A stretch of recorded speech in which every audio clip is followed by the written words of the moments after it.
ये ना पैदल पुल भी आ गया यहाँ से, तो इससे हम ये गाड़ पार करेंगे, ठीक है, और उधर को जाएंगे, उधर से उधर को मंदिर का रास्ता है। तो चलिए पुल की ओर चलते हैं और पुल पार कर लेते हैं। और जैसा कि मैंने आपको बताया, हम जा रहे हैं वृद्ध केदार, ठीक है, बुढ़ केदार भी कहते हैं इसे। और आज आपको भी दर्शन कराते हैं वृद्ध केदार और बुढ़ केदार के। नदी का बहाव बहुत तेज है और दो नदियों का संगम भी है, यहाँ पे का संगम भी है। ये देखिए बहुत खूबसूरत लग रहा है, बहुत तेज बहाव है गाइस। इस समय पानी बहुत अपनी मतलब पूरी फुल स्पीड में देखिए चल रहा है। और यहाँ से नदी शांत लग रही है, यहाँ से जो है नदी शांत लग रही है। पापा जी आ रहे हैं वहाँ सामने से। तो चलिए, बहुत खूबसूरत नज़ारा केदार क्षेत्र का। तो ये हमने पार कर लिया झूला पुल, बहुत हिल रहा था ये जब चल रहे थे। चलिए अब बढ़ चलते हैं आगे की ओर, मंदिर की ओर। देखिए गाइस ज्योति कैसे चल रही है सर पे रख के।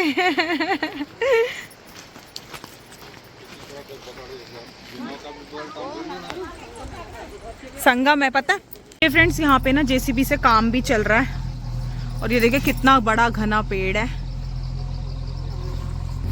तो देखिए यहाँ कुछ काम चल रहा है, मशीन लगी हुई है।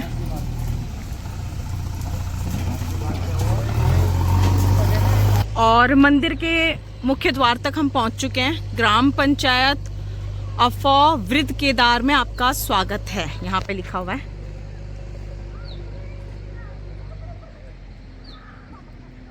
तो चलिए एंट्री करते हैं। जय भोलेनाथ, हर हर महादेव।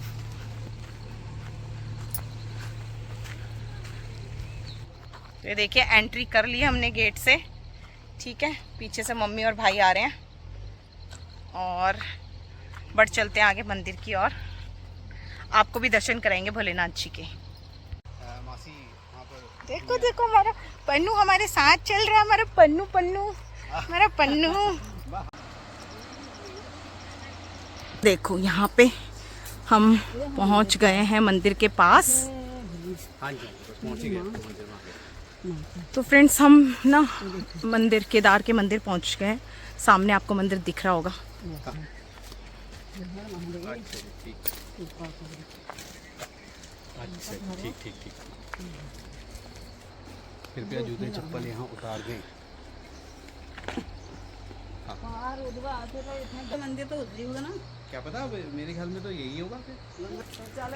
तो देखिए आ गए हैं हम मंदिर में और पास में बह रही है हमारी रामगंगा नदी, ठीक है।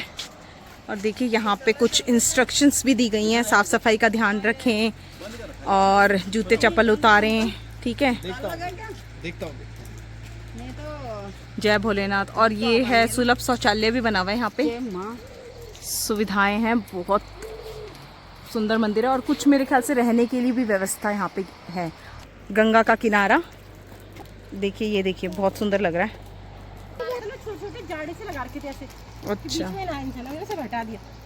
अच्छा देखिए यहाँ पे बैठने के लिए भी बना रखा है। अभी हम ना यहाँ स्नान करेंगे, ठीक है, रामगंगा जी में स्नान करेंगे। कार्तिक मास है, पावन मास है और हमें अवसर मिला है तो हम जरूर यहाँ पे स्नान करेंगे और दीपदान भी करेंगे, ठीक है।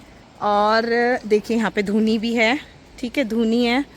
और यहाँ पे देखिए ये महिलाओं के वस्त्र बदलने हेतु यहाँ पे एक रूम, चेंजिंग रूम बनाया गया है, ठीक है। और इंस्ट्रक्शन सब जगह दिए हैं, बहुत साफ सफाई है, हर जगह लिखा भी हुआ है कि स्वच्छता बनाए रखें। तो बहुत बढ़िया यहाँ पे व्यवस्था की गई है। थोड़ा सा मैं अंदर जाके देखती हूँ। देखिए कुछ डस्टबिन भी रखा हुआ है यहाँ पे और एक छोटा सा चेंजिंग रूम है, बढ़िया है, बहुत अच्छा। और साफ देखिए कितना क्लीन बहुत है। तो सफाई की व्यवस्था, सफाई का जो ध्यान रखा गया यहाँ पे बहुत अच्छा लग रहा है, सफाई का पूरा ध्यान रखा गया। और आगे जाके मंदिर है जो मैं भी आपको दिखाऊंगी।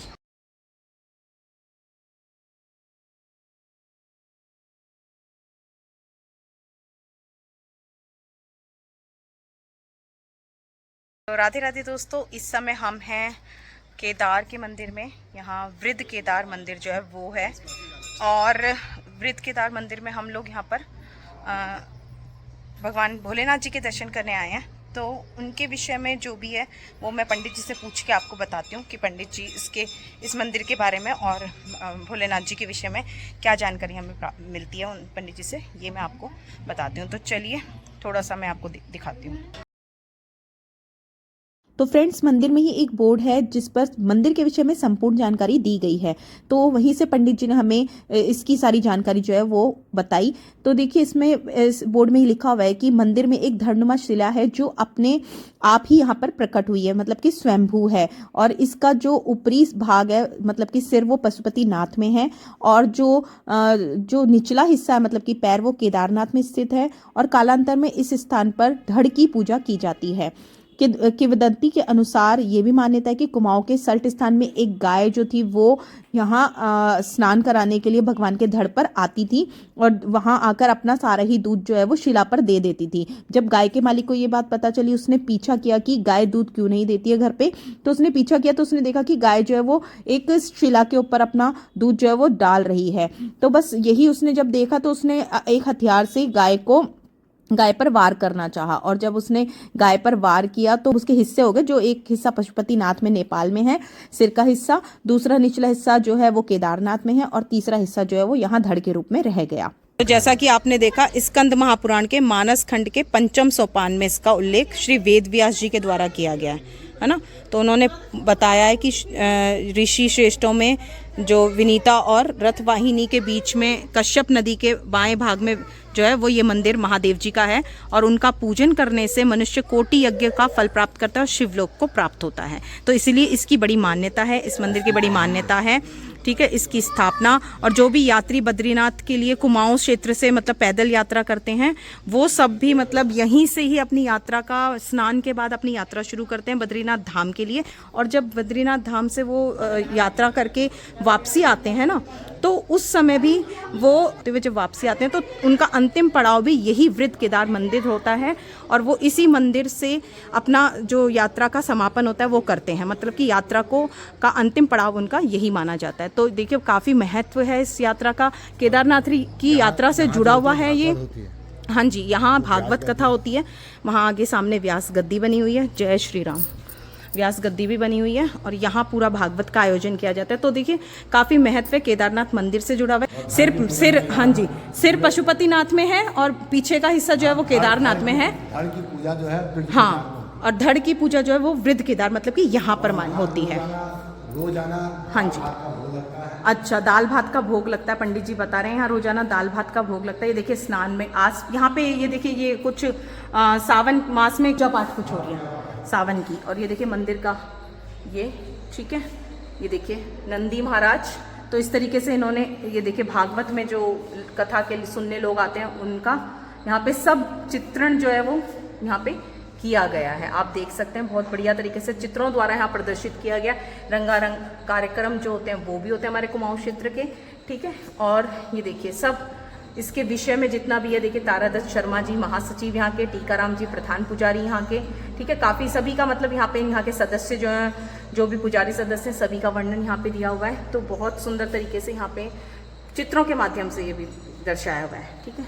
तो ये देखिए, तो यज्ञशाला है, साथ में यहाँ पे ये व्यास पीठ बनी हुई है जहाँ पे व्यास जी कथा का अपने मुख से कथा का वाचन करते हैं, सभी को पावन करते हैं अपनी उत्तम कथा से। ये जो है ना, और ये देखिए तामपत्र की लेख है, तामपत्र का, अच्छा ये तामपत्र में लिखा हुआ मंदिर का बना है ना, अच्छा अच्छा अच्छा, इसकी लेख है। हाँ, तो बहुत पुराना ये रहा होगा, है ना, पुराना इतिहास है, पुराना इतिहास इसका। ये तो हम लोग की समझ में नहीं आएगा ना। हाँ, ये अलग भाषा, कुछ भाषा अलग है, तो संस्कृत में ही, संस्कृत भाषा, हाँ थोड़ा सा वो है, थोड़ा पुराना हो गया, तो हाँ, कुछ शब्द थोड़े वैसे हो गए। पंडित जी, आप अपना शुभ नाम भी बताइए। मेरा नाम धर्मानंद दुर्व्या। अच्छा, ठीक है। तो पंडित जी ने हमें बहुत अच्छा यहाँ सारा परिचय कराया। बहुत सुंदर प्रांगण है यहाँ पर कथा के लिए, यहाँ बहुत कथा होती है, और रोजाना भगवान को भोग लगता है दाल भात का। दाल भात का भोग यहाँ पे भगवान का, जैसे हमारा पहाड़ों में दाल भात जो है विशेष होता है ना, तो भगवान भी उसी का ही भोग लेते हैं। जैसे हम पहाड़ी नहीं रह सकते ना दाल भात के बिना, वैसे ही भगवान हमारे भोलेनाथ यहाँ के पहाड़ के वो भी नहीं रह सकते, तो उनको भी रोज़ दाल भात खिलाया जाता है, ठीक है। तो देखिए, काफ़ी सुंदर प्रांगण यहाँ पर, बहुत सुंदर, बहुत शांति है, नदी के पास में है तो और ज़्यादा इसकी खूबसूरती बढ़ जाती है और यहाँ का जो पावन है, पवित्रता है, वो और ज़्यादा बढ़ जाती है। ठीक है, तो माई जी के भी दर्शन हो गए आज, हमें बहुत बढ़िया लगा। देखिए सब पंडित पुजारी जो यहाँ के हैं वो विराजमान है, माई जी विराजमान है, तो सभी के हमको दर्शन हो गए, बहुत बढ़िया। बहुत धन्यवाद पंडित जी, आपने काफ़ी अच्छा यहाँ का वर्णन कराया, है ना। और घंटियाँ लगी हुई हैं, देखिए जैसा कि हमारे पहाड़ी मंदिरों में सब जगह इस तरीके से घंटियाँ समर्पित की जाती हैं, तो भोलेनाथ जी को भी समर्पित हुई हैं। ठीक है, तो ये है हमारे वृद्ध केदार मंदिर, है ना, हमारे यहाँ का वृद्ध केदार मंदिर, जिसके दर्शन मैंने आपको आज अपने वीडियो के माध्यम से करवाए हैं। हाँ जी, हाँ, तो देखिए इस तरीके से मैंने आपको पूरा वर्णन जो है वो यहाँ का वृद्ध केदार मंदिर का दे दिया है। तो बहुत सुंदर है। आप लोग भी अगर आते हैं इस क्षेत्र में, ठीक है, तो आप भी यहाँ आकर वृद्ध केदार मंदिर जरूर आइएगा, यहाँ के दर्शन जरूर कीजिएगा, हमारे भोलेनाथ जी के दर्शन कीजिएगा। चलिए आपको भोलेनाथ जी के विशेष दर्शन कराते हैं।